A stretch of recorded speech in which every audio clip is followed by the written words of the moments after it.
Welcome to the deep dive. Today, we're pulling back the curtain on something really fundamental. It kind of underpins our whole energy landscape, but often goes unnoticed. We're talking about the incredibly rigorous world of quality management in the oil, petrochemical, and natural gas industries.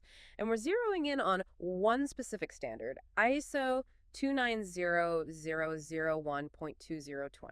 Now, this isn't just some generic rulebook. It's a sector-specific QMS quality management system. And it's absolutely essential for these, well, let's face it, high-stakes environments. For this deep dive, we've got something pretty unique. It's an actual audit checklist and plan for ISO 29001.2020. So this isn't theory. This is like how it works on the ground. Okay, let's unpack this. Our mission here is to really understand how these critical industries make sure everything is safe, reliable, and consistent quality-wise. We'll look at how systematic audits work and reveal the, frankly, incredible layers of detail involved. Yeah, and what's truly fascinating here is that this isn't just about, paperwork or ticking boxes. Not at all.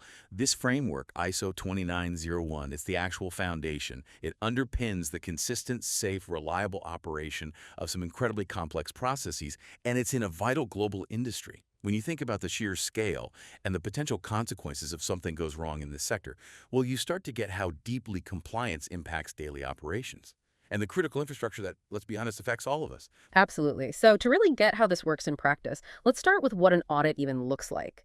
Our source gives us this audit plan sample. It's basically the roadmap, right? It details who is auditing what, when they're doing it, and where. It's clearly a meticulously planned operation.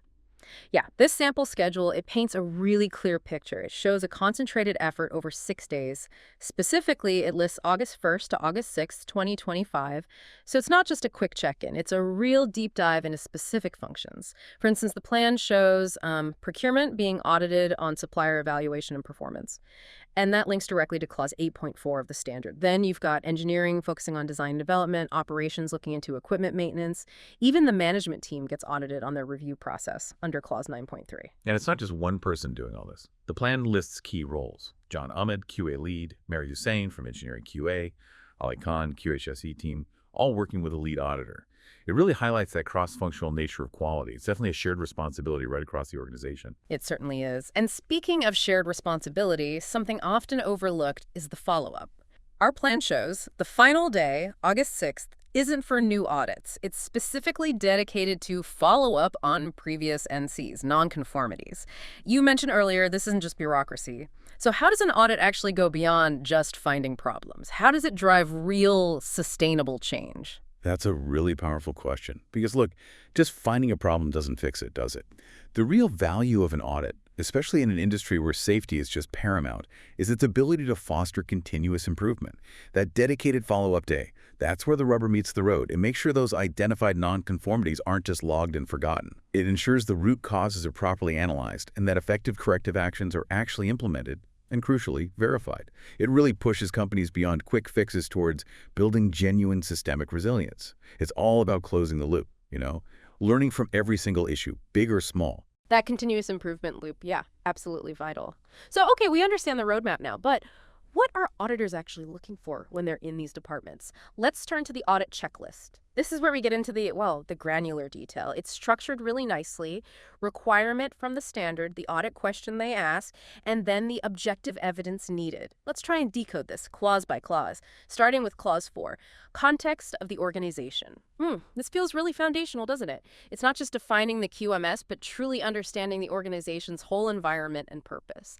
What's one aspect here you find particularly critical, or maybe something that gets surprisingly overlooked sometimes? You're absolutely right. It is foundational. A common trap is companies just shoehorning their operations into some generic template. But in a sector like oil and gas, with its complexity and high risks, truly understanding your unique context is key. Think geopolitical risks, specific environmental challenges. That means your QMS isn't just compliant on paper. It's genuinely robust, it's responsive.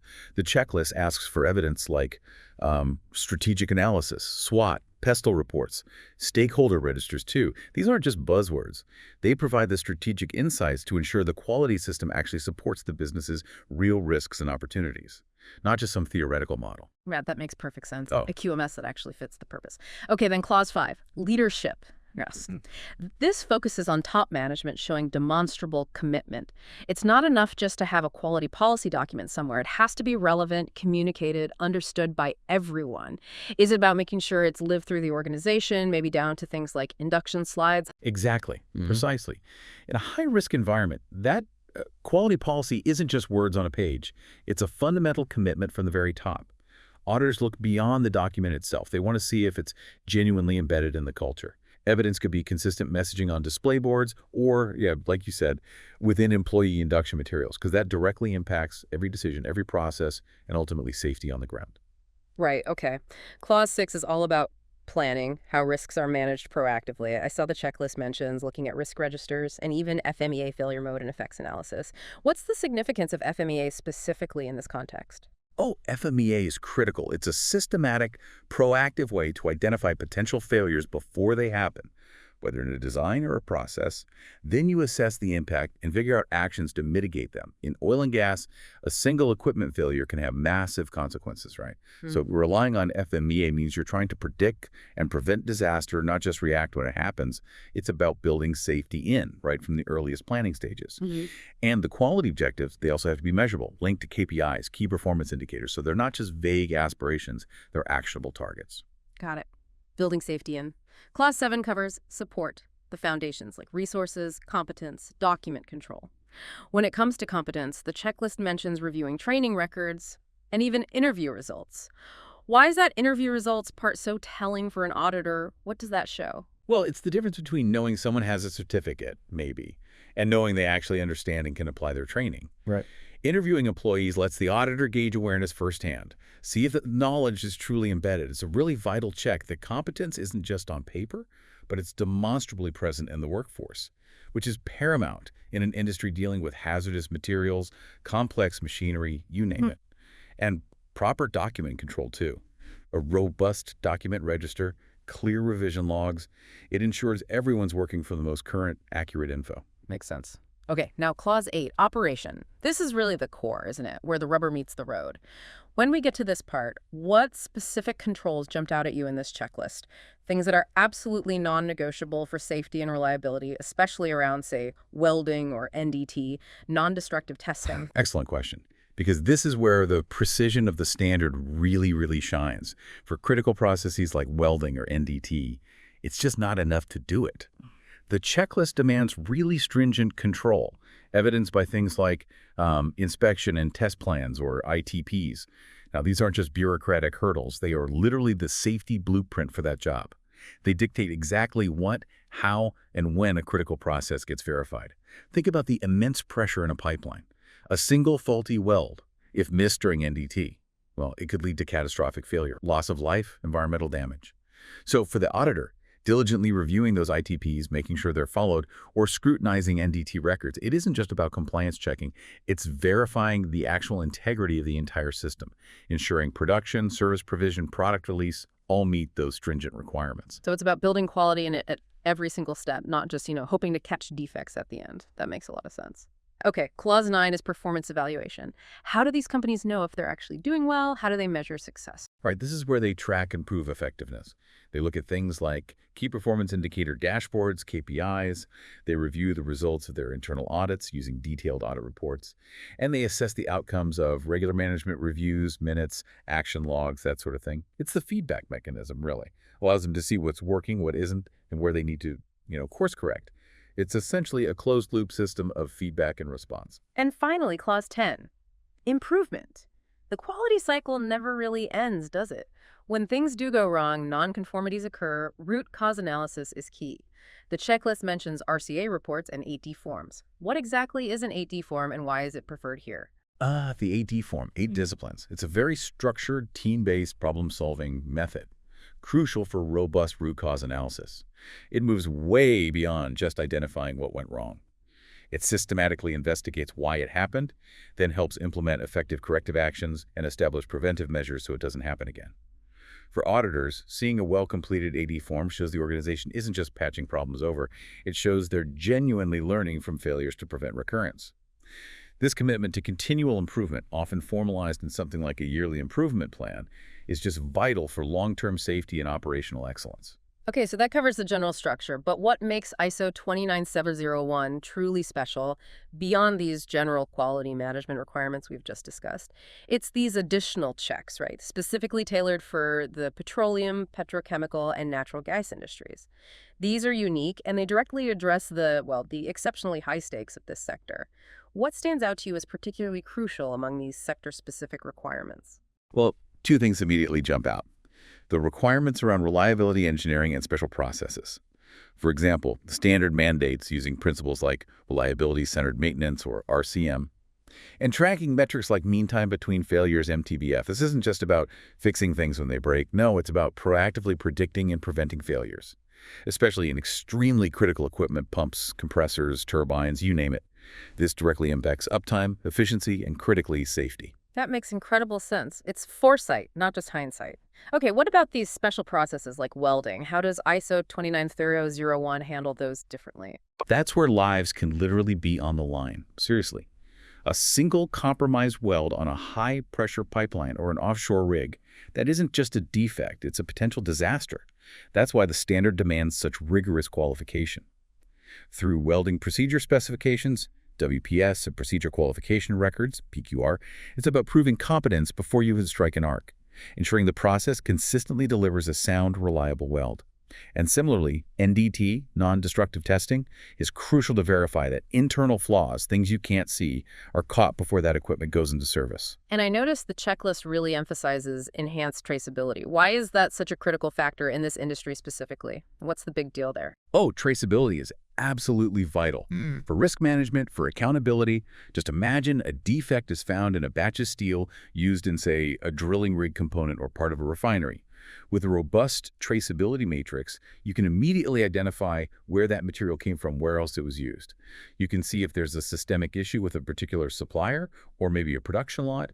It allows for really rapid containment and recall if necessary, potentially preventing wider catastrophic failures. Yeah. It's fundamentally about knowing the entire journey of every single critical component. Wow, okay. It's clear this standard really does go above and beyond.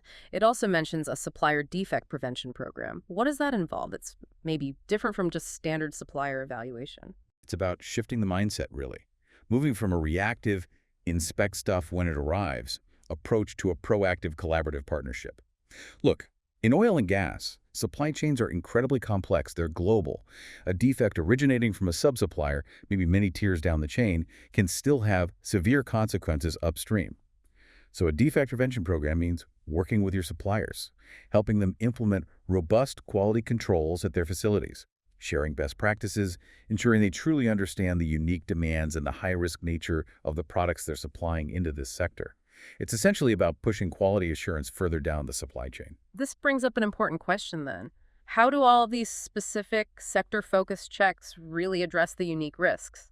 The high consequence nature of the oil and gas industry. How do they go beyond just a generic quality standard? It really highlights the bespoke nature of ensuring safety and reliability in such a critical field, doesn't it? They directly address both the probability and the severity of failure.